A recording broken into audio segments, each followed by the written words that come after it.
Thank you for joining us today. My name is Bill Baker. I'm with Firestorm, and we're pleased that you can join us for this RenWeb sponsored Crisis Coach webinar. This is part of the 2017 series of webinars that are held monthly. Today we're discussing predictive intelligence. We're talking about creating an active intelligence network.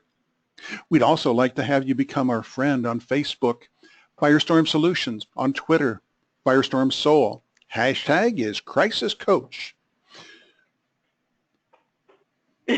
Sorry, Bill.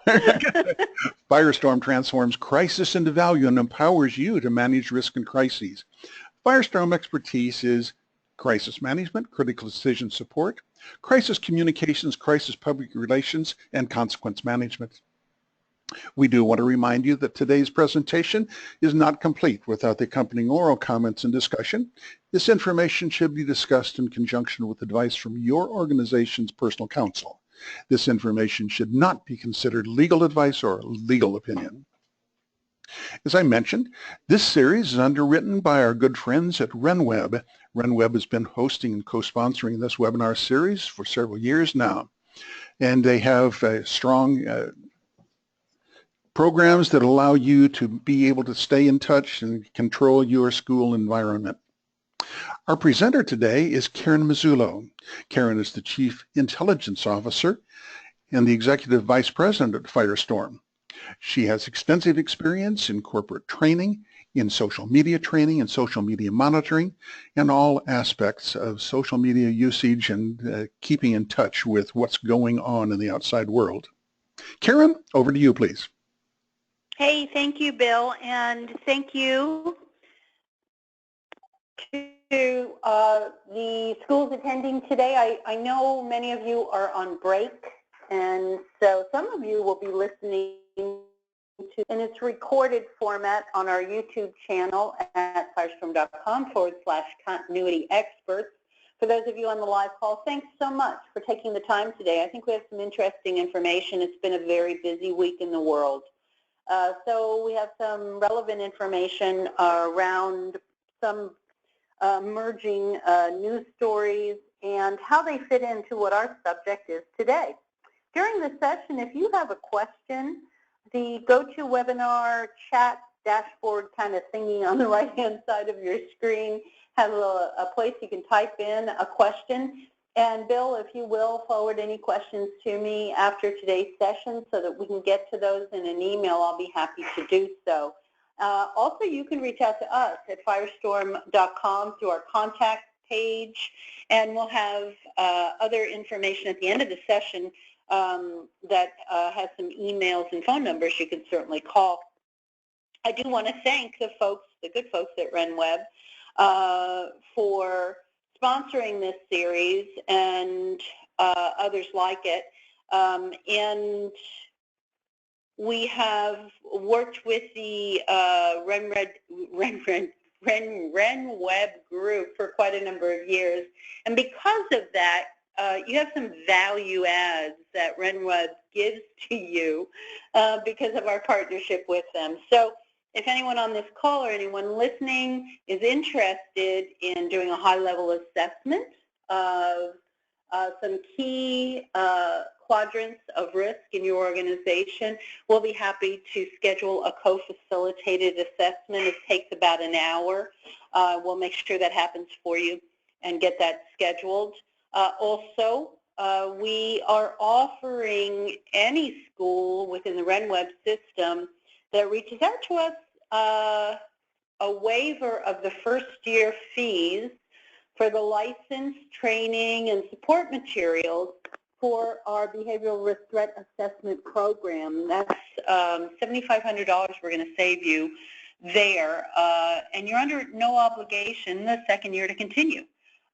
So it's a pretty robust program. We are just about to launch some very robust computer-based learning modules to go along with it, that go along with that license, and that is being underwritten and sponsored by the University of Alabama.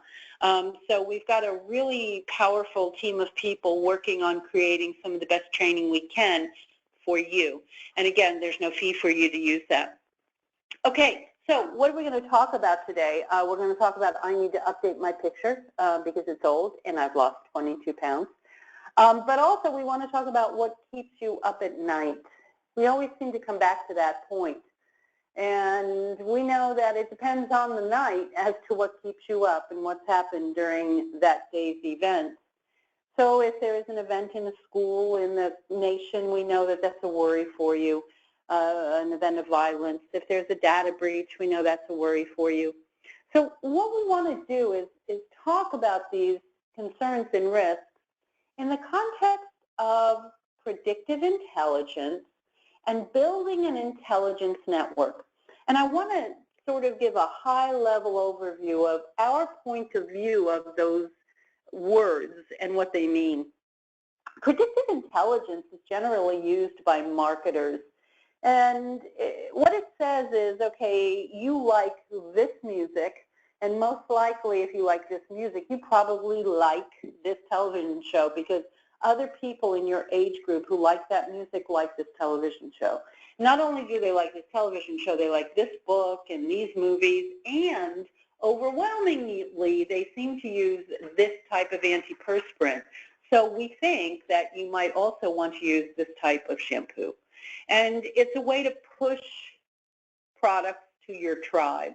Well, we want to use predictive intelligence not to isolate groups of people and feed them only very specific messages, but to push out communication in a way that is much more inclusive of a variety of audiences, and also to analyze the conversations that are occurring so that we can let you know if we spot a risk.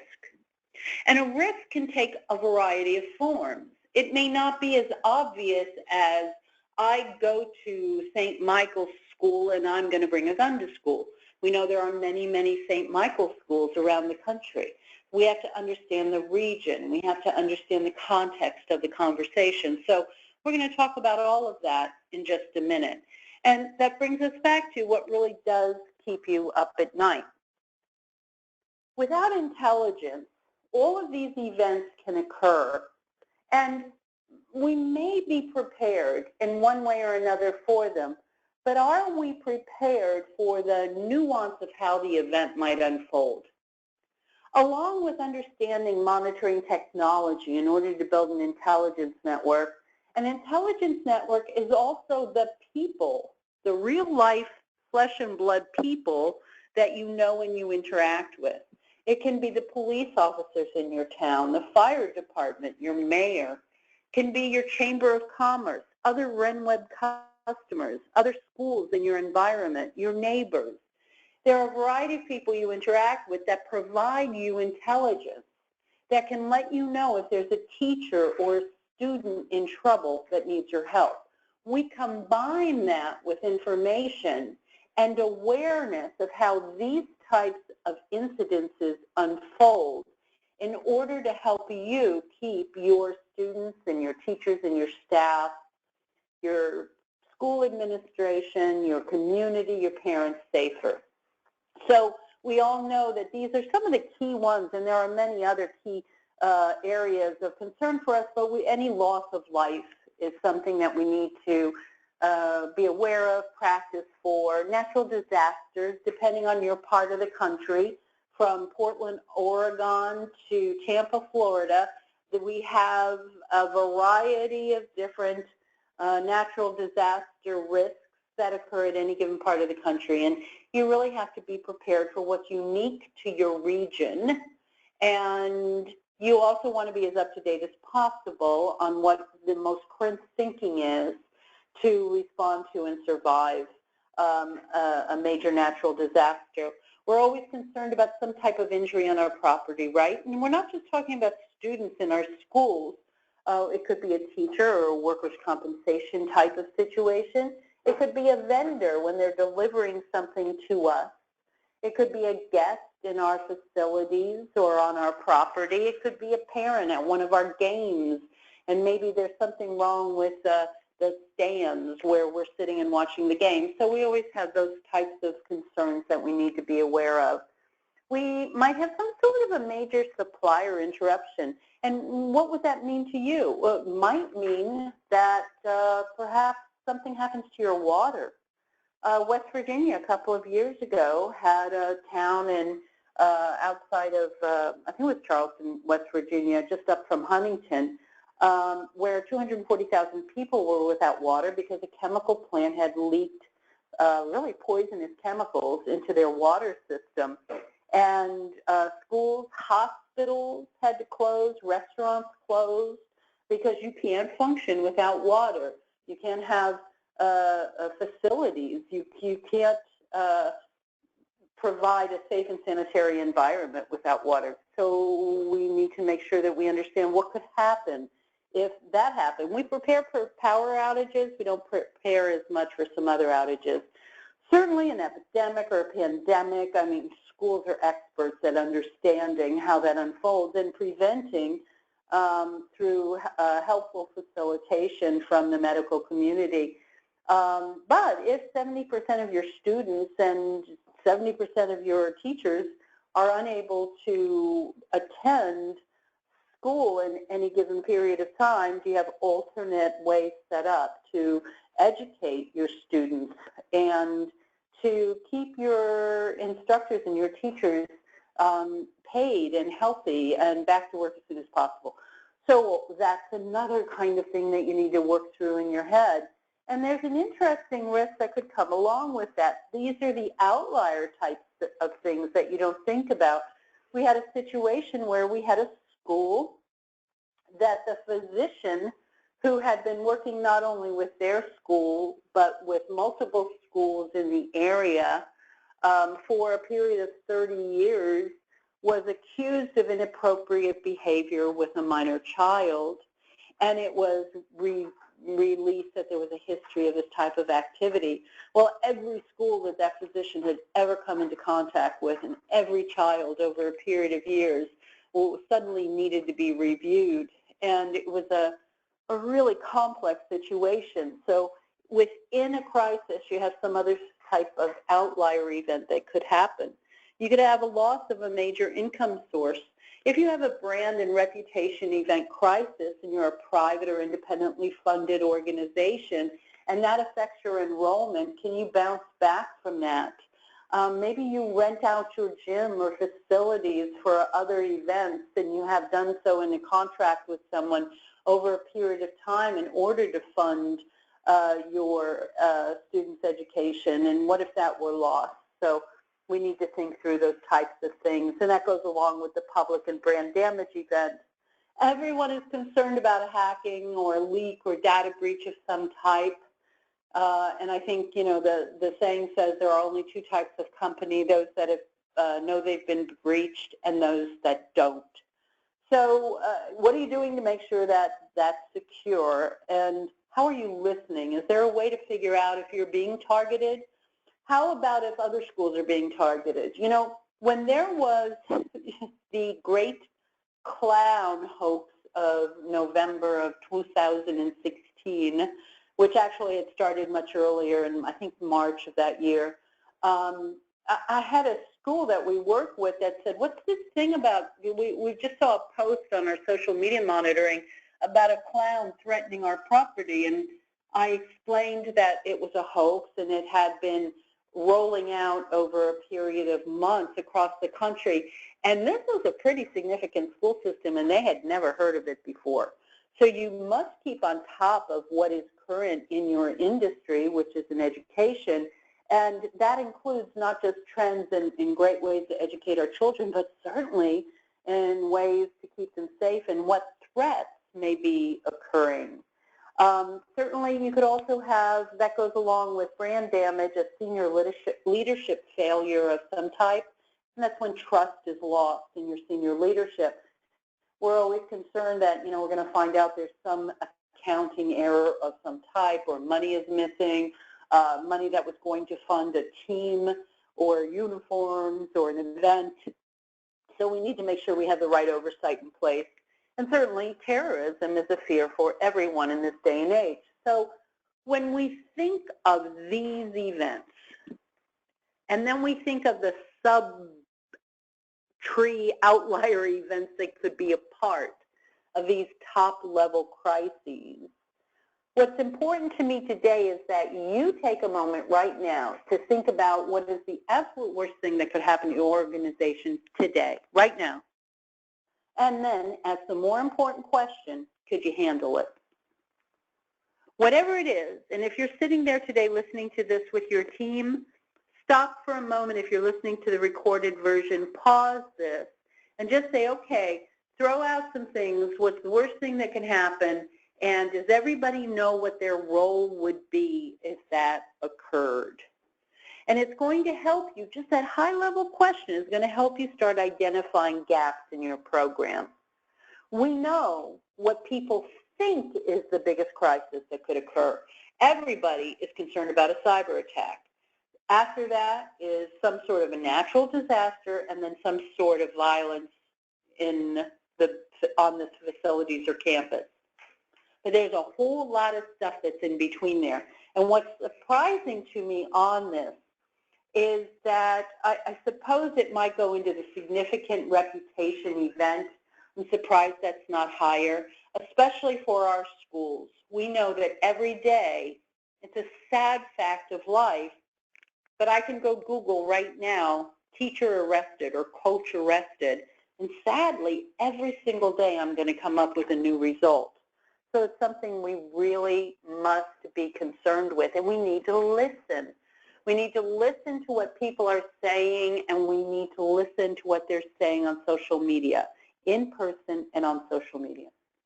I have a new employee we just hired to do some analysis for us, and one of the reasons we like her as an analyst in our monitoring group is because she was a teacher, and she was in the schools all day. And so there's language and a style that of communication that evolves that, frankly, she's hip to. So she was telling me that as she was doing positions both as a full-time teacher and as a substitute, there was someone she kept running into who would be showing up to do his job as a substitute teacher. And she knew she recognized him from somewhere and couldn't remember where. And when she showed up one day for school, one of the students came up to her and said, Mrs. Doe, why is Mr. So-and-so here to sub? I thought he was still, he wasn't allowed to teach anymore because of the drug arrest. And it was shocking to her that by going through an outside temporary agency, this convicted drug dealer was allowed to continue teaching in the school system. So it was interesting and an interesting loophole. So now that we know that, we're holding our head and wondering what we're going to do. I want you to think about that crisis or a like crisis. Think about that crisis that's the worst thing that could happen to your organization today, and tell me, do you know who you would contact right away? First call you'd make. Now, in some situations it might be 911. In some situations it might be someone or some other group or association. It depends on the circumstance. Who needs to know about what is occurring?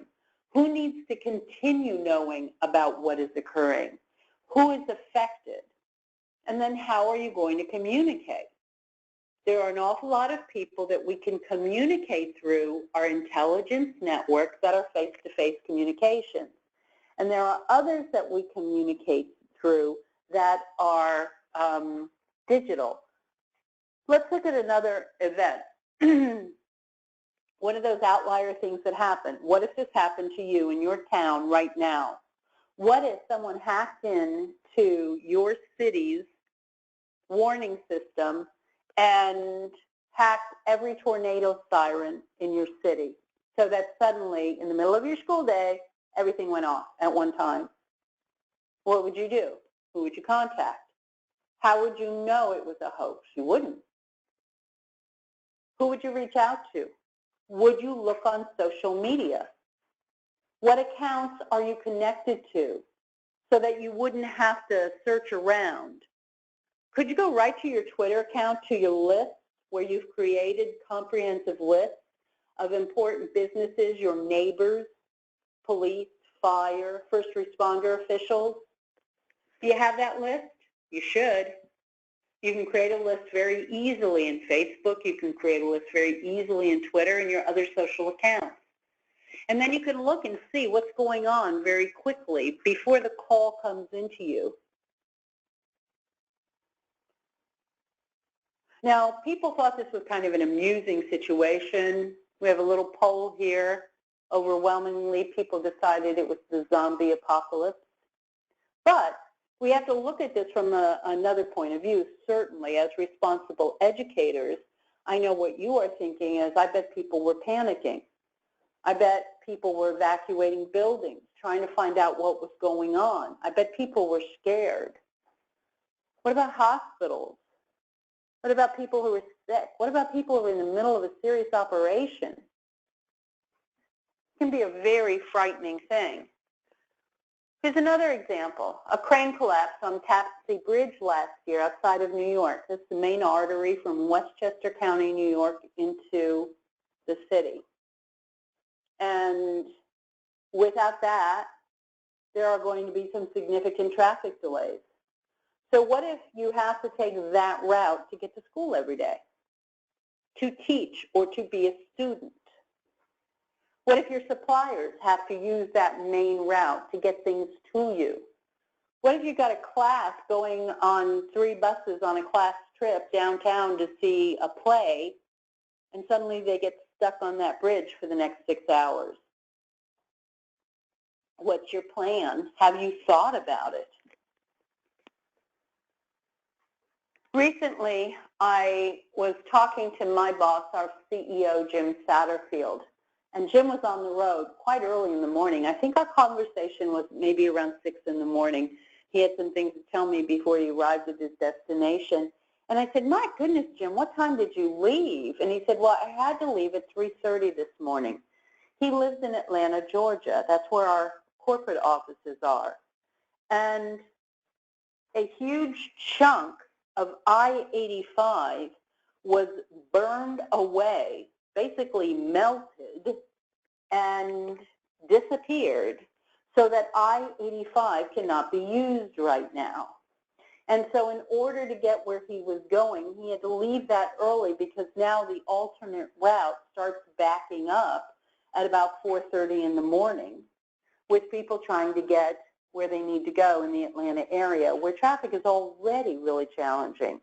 You'll also note behind this highway the rail cars and other transportation hub or other transportation modes. So think about that for your organization. What would happen if there was a major devastation to bridge or some sort of highway system that feeds directly into your location? Do you have alternative ways in order to deal with your students and help them? And the reason we're asking about these types of events is because if you don't have a strong intelligence network, and the intelligence, again, is not just about data and digital information. It's about real people that you talk to and you work with. It's about having good relationships with your city mayor, with city planners, so that you can understand what the alternative resources are for you and your school in case of a crisis. You know, in a situation like this in Lynchburg, Virginia, the entire town was evacuated. What if it were an extended period of time? What if your students are in school during the time of this explosion?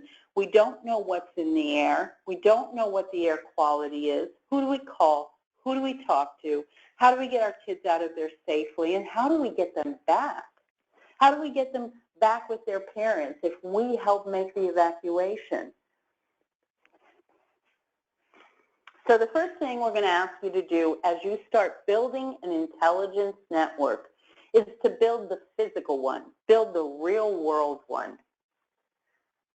So what we want you to do is go out in front of your building, not right now, I want you to finish listening to this session, or look out your window and say, what is the closest building to us? Who's next door? Now, next door could be 15 miles away or could be 15 feet. What is housed in my neighbor's property? You may have no risks on your properties, but you may have a little chemical plant down the road that actually poses a great risk. And there are these fluke or outlier events that happen. We saw an event recently where a huge boiler in a plant blew up, flew through the air, and came down through the roof of another building, killing people inside that building. What's around you? What are the risks? Are you in a multiple tenant property?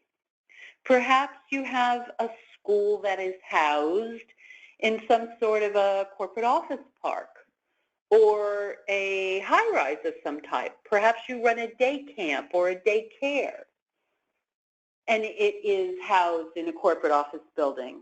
Do you know who your neighbors are? Do you know who the property management team is? Do you know who to go to in case there's a problem? Are you connected to those people and to other neighbors in your building via social accounts? You know, I live near an Air Force base in Charleston, South Carolina, and every once in a while I'll see a message go by either on my social media account, or I also have started a next door site for my neighborhood because we have hurricanes and other violent weather, and we want to be able to help our neighbors, especially our elderly neighbors who can't always help themselves during a violent period of weather. And every once in a while, you'll see a post where somebody just says, "Did you hear that?" Because we have sonic booms that occur quite often when they're doing exercises over the ocean. Or we will have F-16s or others taking off from our base, and it's frankly pretty cool. And we have a Boeing plant that is a target and also does some really interesting things. They fly some interesting things out of there. So you might just see that kind of thing come across. Did you hear that? Yeah, we heard that too. We just talked to the FAA. This is what it is. So you can find information, verify information, always do that, always verify information. And connect via social accounts so that not only can you connect with someone face-to-face, but socially via digital technology if you need to. Because what we want to do is have these conversations help you keep your teams, your students, your family safe in a crisis, right? We want these messaging, incoming and outgoing, to keep people safer. Outgoing information, how you message out once you've verified the facts, can help correct misinformation, can help tell people where they need to go, and it can correct misinformation that may be out via rumor or just error. And then when you look at these neighboring locations around you and you're out there making friends and introducing yourself, is your neighbor's location a risk? Is there a location near you that could be a target that you need to be aware of? Are there transportation risks associated with your location? Is there only one way in and out of your location? If that road washes out in a flood, what happens? Is there any other way other than helicopter or ferry to get the kids in? And where are your evacuation points? And more important, do your evacuation points change to avoid predictability? We know that oftentimes when there is an escalation or a threat of violence in a facility, that people evacuate to a single location. And sadly, many times, that is actually the primary target. There was a situation a couple of years ago, and if I sneeze while I'm talking to you, I apologize. Pollen season. Okay, that's done. There was a school a couple of years ago I was watching on the campus when I was watching via social media as they were evacuating because there was a threat on campus. And the library was in lockdown. Nobody was allowed to move inside that library. And someone figured out that the back door of the library wasn't alarmed, so they left. And suddenly a whole bunch of other people wandered out through that back door, and they all gathered outside that back door in a parking lot.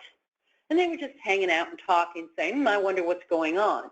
Meanwhile, someone up on the third floor took a picture of all of those people gathered in the parking lot who were supposed to be in lockdown in the library. Meanwhile, there's an active shooter on the property. But because the protocol wasn't followed, because that door wasn't locked and alarmed, people's lives were put at risk. So we can't assume. We have to predict, plan, and perform. And perform involves testing and performing in a crisis. By creating a robust network of human people, real people, in combination with monitoring of social technology and blogs and discussion boards and other places, if an event occurs, you're going to be in a position to not only receive but send communication more effectively. And more important, what we hope is that you may be able to see a crisis coming and avoid it altogether. This has been a sad and busy week. There was a man who was terminated from his employment at a gym, and he came back afterward and he shot 2 people. We don't know, and we can't go back as far as, and forensics will do this. I'm sure the police departments and others will look at this carefully. This person was pretty active on social media. And through this activity on social media, he had a Facebook page, he had a Twitter page, but then also he had another Facebook page that is referenced in this Twitter page that is not the same as the Facebook page everybody saw. And something that we find often is that people who may be planning a violent act have their happy, everything's okay page, but then they have some other things going on the web that are a little bit darker. And they have other pages, other usernames that they use, and we find that they'll use the same username over and over again. And if we can look at that through a high-level people search, we can usually find, if it's public, what else is being discussed out there in the web. And I want to assure you that everything we do in this regard, everything we help you do in this regard is publicly posted information. We don't look at anything that's private, and all we do is aggregate it for you. Then we filter out the noise so that you can focus in on your organization, your geographic location, and the information and commenting that is important to you. You can do this with any organization, any company, any vendor.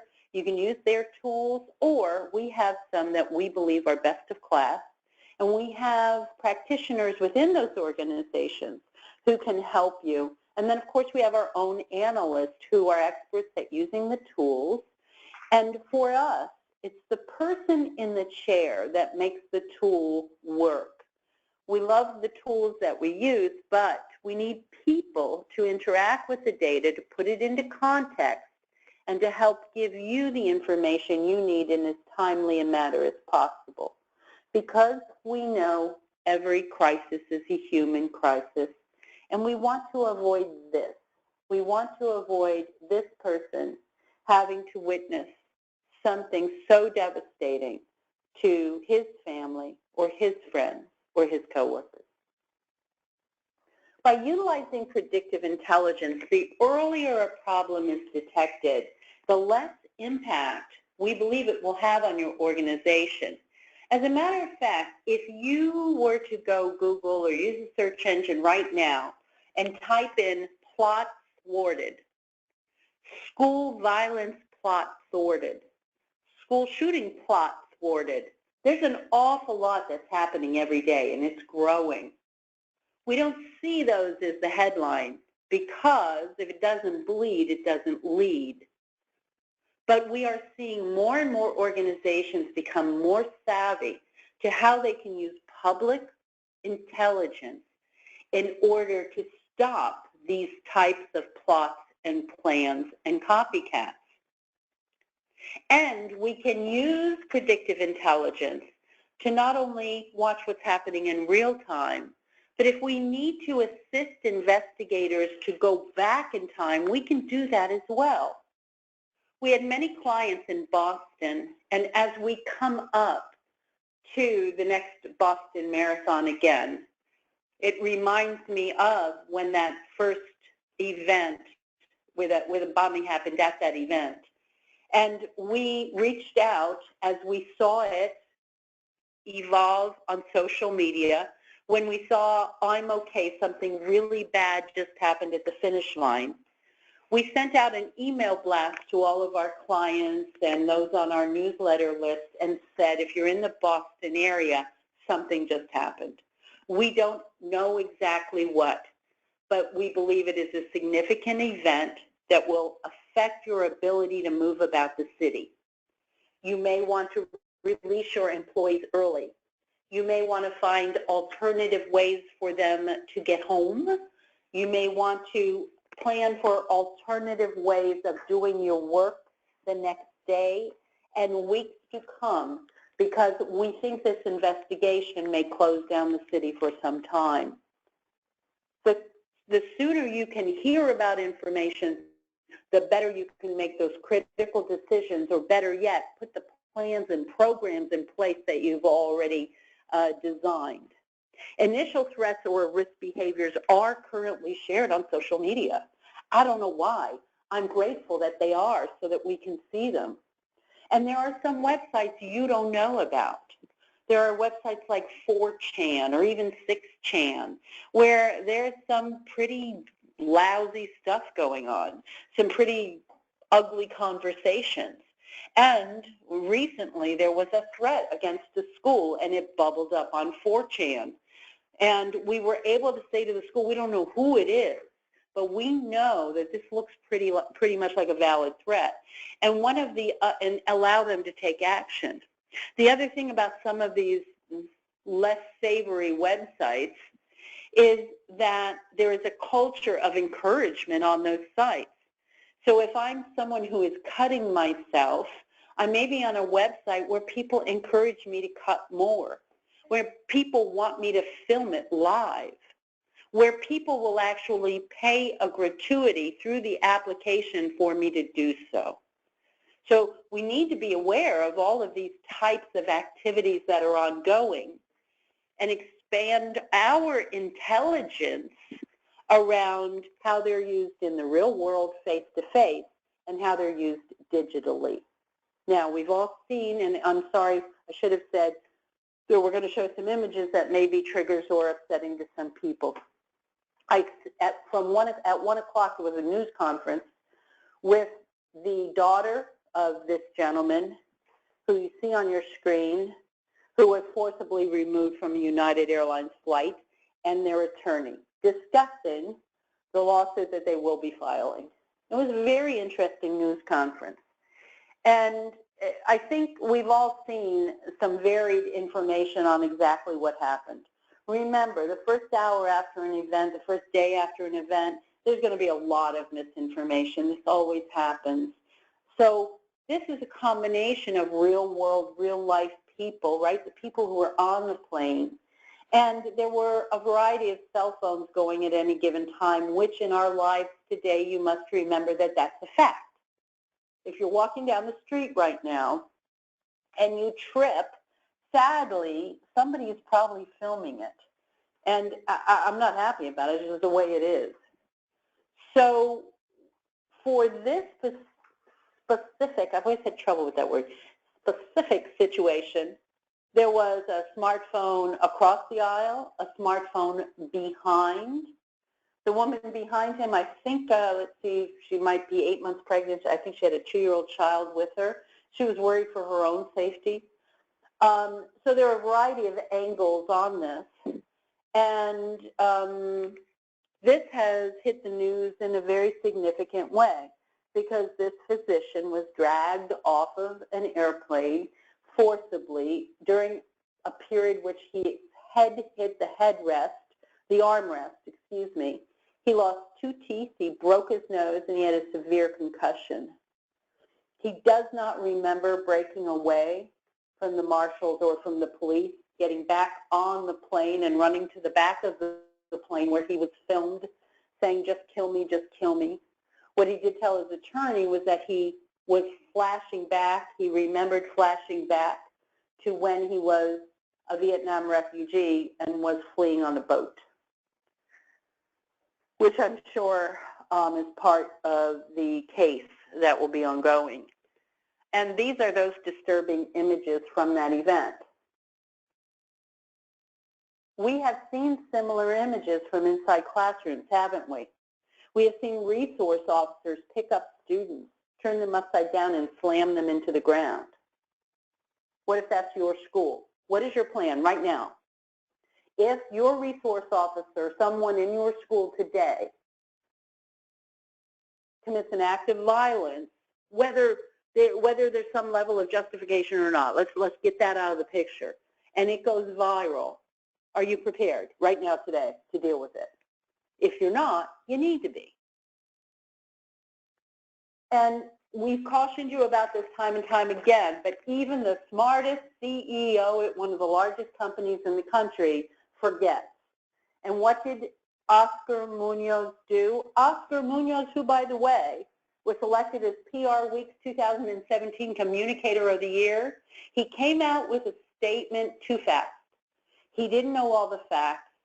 He didn't know all the information. He made this weak apology, not for what happened, not for just what a horrible experience this was for passengers and this poor doctor, no matter what the doctor's behavior was. But he apologized for having to reaccommodate customers. That's misinformed. And then when he came out yesterday and issued a new apology, which was the formal crisis management apology, it came off as really insincere because it was just a prepared statement that he was having to backtrack on what he had said the day before. So this is one of the largest companies in the country with all of the training resources available to them, and they made a mistake this big. I don't expect you to make this same mistake because you've got us. But you've got to think through these things. It's a bad response.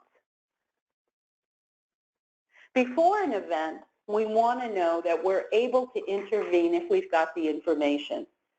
I hate this quote, but it's really important. You should all have a copy of it in your desk and just look at it every once in a while.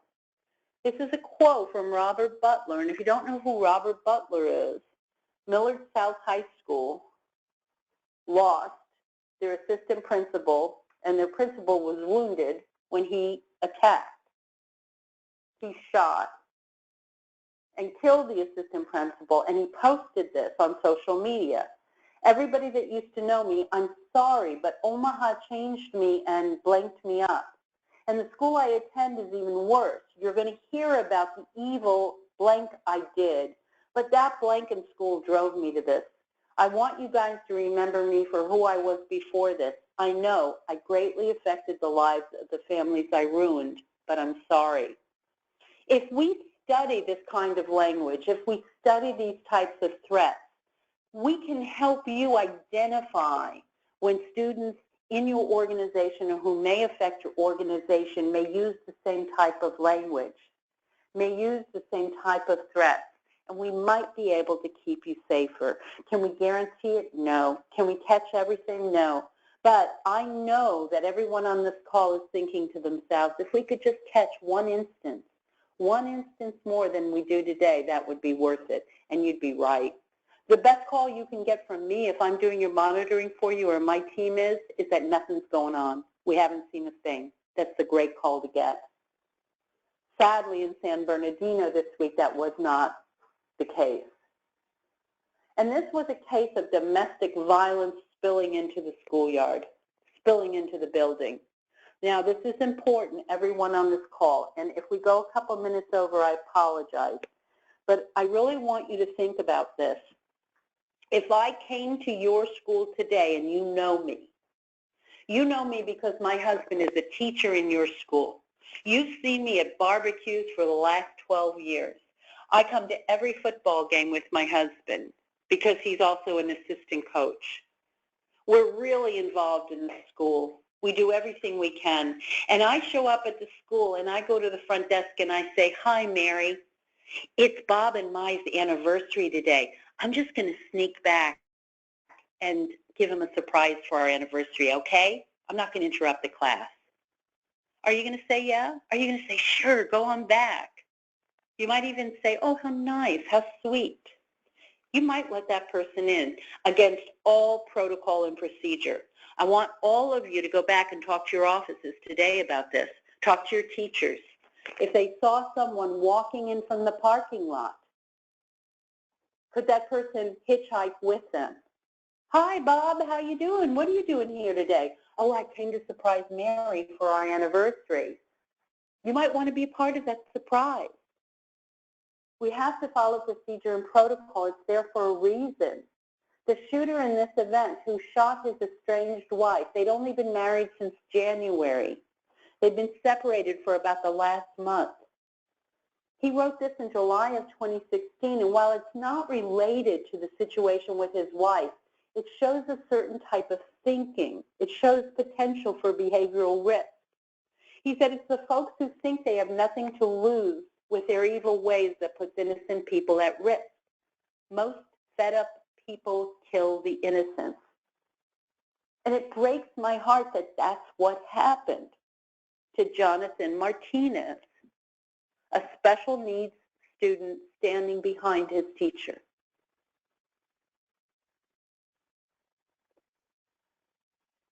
We find threats through awareness of people and how they talk, both face-to-face and digitally. We put those conversations in context, and then we implement tools, state-of-the-art, and training, either our team or yours. And we are able to surface every day information that may show whether there is an emerging threat in your organization. I mentioned at the top of this session that we also have a license for our behavioral risk threat assessment program. If you implement that, you'll have a behavioral threat team. You'll have a BAT team. And that team, that behavioral assessment team, are the ones that will receive this information. And we're going to make sure that all of the information is in a central place, so that if your resource officer sees an issue, and if a student reports an issue to someone in the office, and if an assistant principal sees an issue, and if head of school sees an issue, and if I see an issue, all of that information and data is going to go into one place so we can see the pattern that may emerge instead of seeing isolated incidents that we may ignore. We also help you put conversation into context. If someone says, I'm taking my gun to school, yesterday they tried to jump me, I need to know, and I need to let you know that those are the lyrics for a song that is very, very popular. It certainly was in November of 2016 and still is today. There are two songs that we see constantly repeated over and over again, depending on who remakes the song. Does that mean we ignore the threat? No. But we do let you know, we know this is the repetition of a rap song, and if it's a student in your school, we want to sit down and talk to them about why they felt the need to repeat that. And through those tools and training, we have robust reports for you so that we understand bandwidth is an issue. That's what we're here for. We're here to be that employee for you.